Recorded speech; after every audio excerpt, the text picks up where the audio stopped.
খাদ্য বস্তু হচ্ছে প্রেম। প্রেমকে পাওয়ার জন্য ভজন করতে হবে, ভগবানকে পাওয়ার জন্য। কেন? প্রেমকে পাওয়ার জন্য ভজন করলে ভগবানকে বেঁধে ফেলা যায়, তাড়িয়ে দিলেও ভগবান যেতে পারবে। আর ভগবানকে পাওয়ার জন্য ভজন করলে ভগবানকে পাওয়া যাবে, রাখা যাবে না। তাকে বেঁধে রাখার তৈরি হচ্ছে।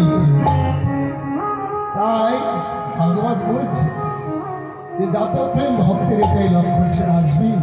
আর জটিলা প্রেম হয়ে গেছে, তো বিশ্বাস এসেছে গোবিন্দের প্রতি, দরদর করে ঘাম বইছে।